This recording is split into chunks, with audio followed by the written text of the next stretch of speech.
Presiden Turki peringatkan Perdana Menteri Israel Benyamin Netanyahu. Satu di antara peringatannya adalah perluasan perang dengan Hizbullah akan menjadi bencana besar. Mengutip Tribun News pada 27 Juni melansir Al-Mayadin, kabar itu disampaikan Presiden Turki Recep Tayyip Erdogan pada Kamis 27 Juni waktu setempat.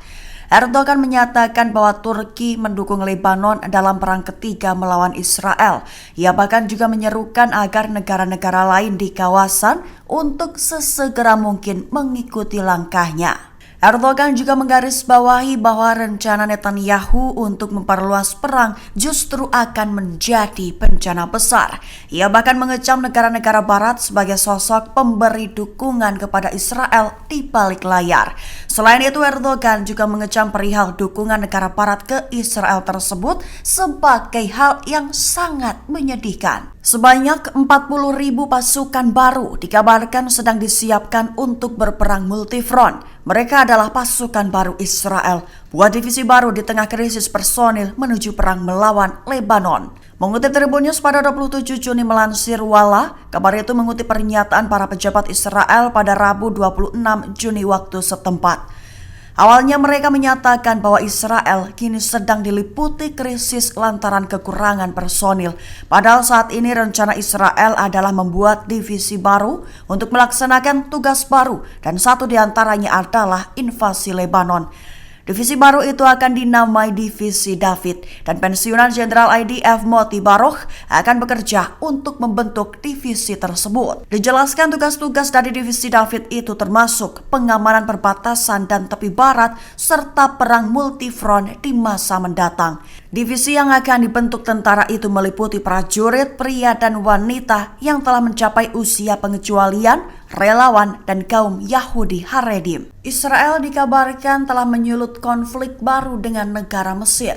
Alih-alih menarik diri dan membuka kembali perbatasan, Israel justru meresmikan jalur baru lintas perbatasan David Passage. Mengutip Tribun News pada 27 Juni, kabar tersebut menurut beberapa laporan berita lain melansir pernyataan sumber utama.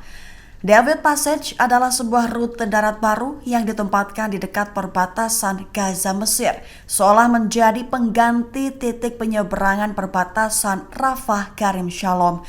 Lokasi strategis dari jalur baru itu disebut justru menimbulkan kekhawatiran di kalangan pengamat.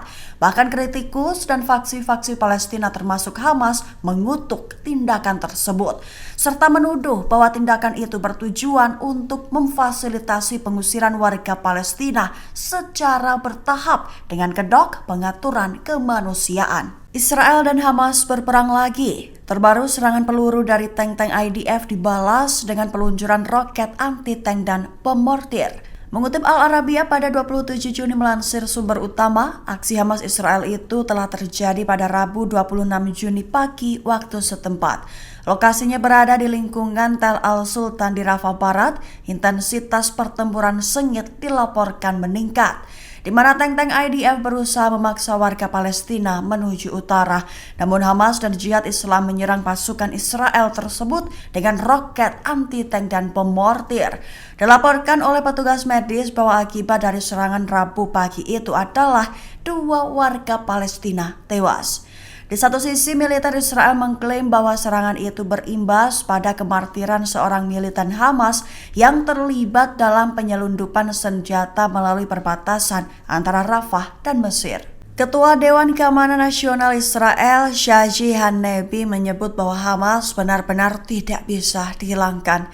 Dengan begitu, Hanebi juga menyatakan bahwa Israel harus menawarkan solusi alternatif kepada Palestina. Mengutip Newsara pada 27 Juni, kabar itu disampaikan Hanekbi dalam konferensi keamanan Herzliya di dekat Tel Aviv pada 25 Juni 2024 lalu. Ia menyatakan bahwa Hamas tidak bisa dihilangkan. Hamas disebutnya hanya sekedar sebuah gagasan, menegaskan agar Israel memberikan ide alternatif kepada Palestina dan tidak hanya fokus menghancurkan kemampuan militer Hamas. Hanegbi juga mengungkap bahwa kabinet Israel telah memberi lampu hijau kepada tentara untuk mulai mencari kepemimpinan baru di Gaza beberapa bulan lalu, sehingga Hanegbi menyebut itu bisa menjadi kepemimpinan lokal yang siap hidup berdampingan dengan Israel dan tidak mendedikasikan keberadaannya untuk mencoba membunuh warga Israel. Harapannya agar rencana tersebut bisa direalisasikan secara konkret sesegera mungkin, serta meyakini bahwa jika rencana itu direalisasikan bisa menempatkan Hamas di bawah tekanan besar. Hizbullah dan Yaman dikabarkan telah melayangkan tantangan kepada Israel dan Amerika Serikat dalam pertempuran udara, mengingat kedua negara musuh tersebut telah mengalami banyak kerugian seusai konfrontasi sengit meletus.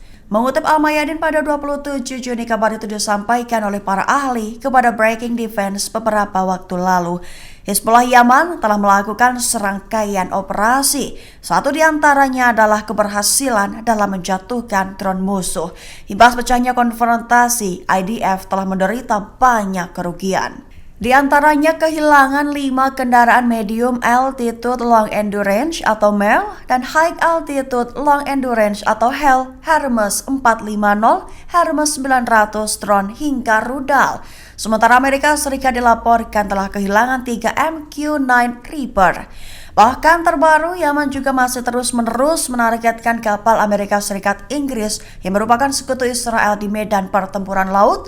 Sementara Hizbullah juga masih terus melakukan serangan dengan target Israel di medan tempur darat. Perdana Menteri Israel Benjamin Netanyahu disebut oleh Presiden Turki Recep Tayyip Erdogan memiliki penyakit mental. Tak sebatas itu, Erdogan juga mengeluarkan pernyataan kerasnya terhadap negara barat kenapa mau menjadi budak Netanyahu. Mengutip Tribun News pada 27 Juni, kabar itu disampaikan Erdogan dalam pidatonya di hadapan anggota di Parlemen Turki pada Rabu 26 Juni waktu setempat.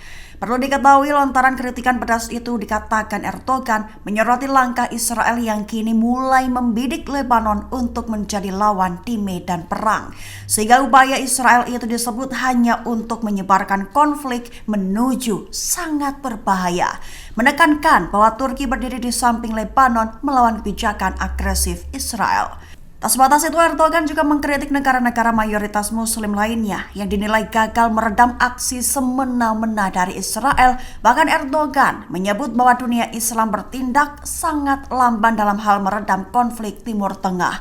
Sehingga ia pun mengajak negara-negara lainnya sadar dan membela Lebanon agar kisruh perang yang diciptakan Israel tidak meluas. Download Tribun X sekarang, menghadirkan lokal menjadi Indonesia.